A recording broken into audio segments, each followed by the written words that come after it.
नमस्कार दोस्तों, तो कैसे हो आप? काबा वह जगह जहां दुनिया का हर मुसलमान अपने लाइफ टाइम में कम से कम एक बार जरूर जाना चाहता है, जिसे हज कहते हैं। यह इस्लाम के 5 पिलर जिसे अरकान इस्लाम कहा जाता है, जिसमें तौहीद, नमाज, रोजा, जकात और हज में से एक है। हज के बाद काबा की यात्रा और की जाती है, जिसे उम्रा कहते हैं। हज और उम्रा में डिफरेंस बस इतना है कि हज इस्लामी मंथ के स्पेसिफिक दिनों में किया जाता है, जबकि उम्रा साल के किसी भी मंथ में किया जा सकता है। इसे तो हज और उम्रा करने के दौरान बहुत सारी रस्मों को किया जाता है, लेकिन एक रस्म जो बहुत ही खास और मिस्टीरियस है वह है काबा के पूर्वी दीवार के कोने पर सिल्वर के फ्रेम में लगे ब्लैक स्टोन को चूमना, छूना या फिर हाथों से इशारा करना और अल्लाहू अकबर बोलना, यानी अल्लाह सबसे महान है। लेकिन जो इस्लाम पत्थर को पूजने से मना करता है, उसने इसे इतना इम्पोर्टेंट क्यों बना दिया? आखिर क्या है इस पत्थर में? कहीं शिवलिंग तो नहीं? या फिर ये पत्थर कब, कहां से और कैसे आया और क्यों इतना इम्पोर्टेंट बन गया? आइए जानते हैं काबा के ईस्ट वॉल में लगे इस ब्लैक स्टोन के मिस्ट्री को।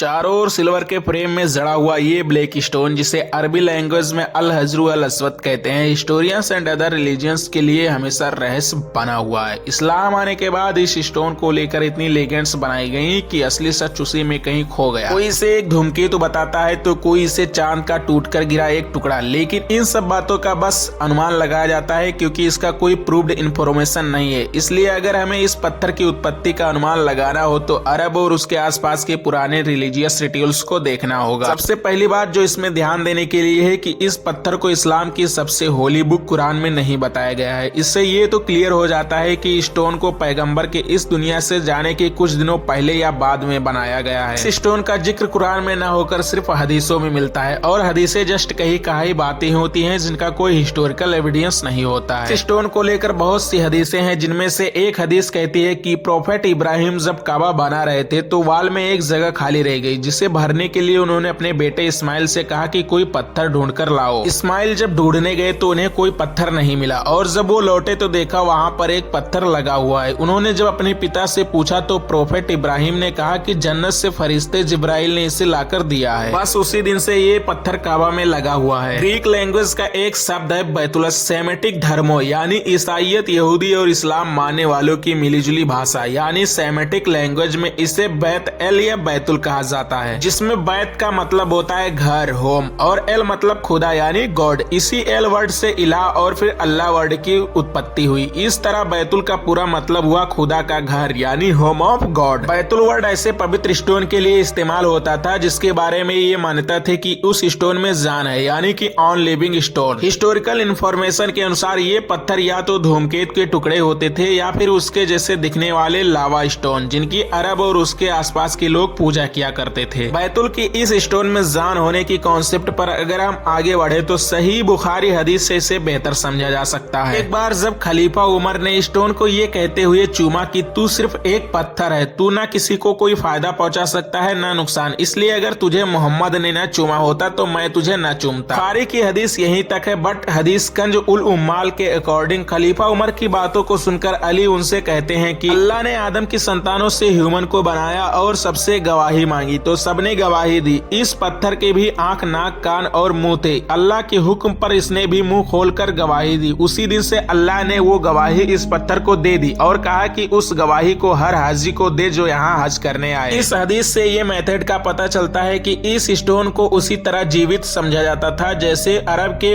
आइडल वर्शिपर बैतुल को समझते थे। अदर कई हदीसों में बताया गया है कि प्रोफेट इसे अल्लाह के राइट हैंड से कंपेयर करते थे। हाल ही में सऊदी अरब गवर्नमेंट ने हजरे अस्वद की 49,000 मेगापिक्सल्स की पिक्चर्स को जारी किया। सऊदी अरब की शाही मस्जिद ने इस पिक्चर्स को क्लिक करने के लिए लगभग 50 हावर्स लगा दिए थे। इस बेहद खास पिक्चर्स को बनाने में लगभग 1050 फोटो का यूज किया गया था। एनबीटी के एक आर्टिकल के अनुसार जब स्टोन के पिक्चर्स को इतने बड़े पैमाने पर डिजिटल प्रेजेंट किया गया तो यूनिवर्सिटी ऑफ ऑक्सफोर्ड के इस्लामिक स्टडी केसेस के रिसर्चर अफीकी अल अकीती ने बताया कि इन पिक्चर्स को देखकर लग नहीं रहा कि ये स्टोन ब्लैक कलर का है। है। कई इस्लामिक रिलीजियस लीडर्स ने बताया कि हो सकता है कि ये स्टोन काबा की परिक्रमा के लिए इनिशियल पॉइंट हो। काबा काफी बड़े क्षेत्र में बना है जिसकी 7 बार परिक्रमा करनी होती है। परिक्रमा के दौरान हाजी इस बात को भूल न जाएं कि उन्होंने परिक्रमा कहां से शुरू की थी, इसलिए इस ब्लैक स्टोन को इनिशियल पॉइंट माना गया हो। अब अगर इन सभी पॉइंट को देखा जाए तो हजरे असवद को चूमने या पूजने के पीछे ये राइट्स हैं कि इस स्टोन को बैतुल समझ के पूजना, जिसे इस्लाम के पहले अरबी लोग किया करते थे। इसे वो ऑन लिविंग स्टोन या अल्लाह का ही अंश समझते थे। वैसे आपकी क्या राय है इस स्टोन के बारे में? कमेंट करके मिस्टर इंडिया फैक्टो को जरूर बताइएगा। Take care and bye bye.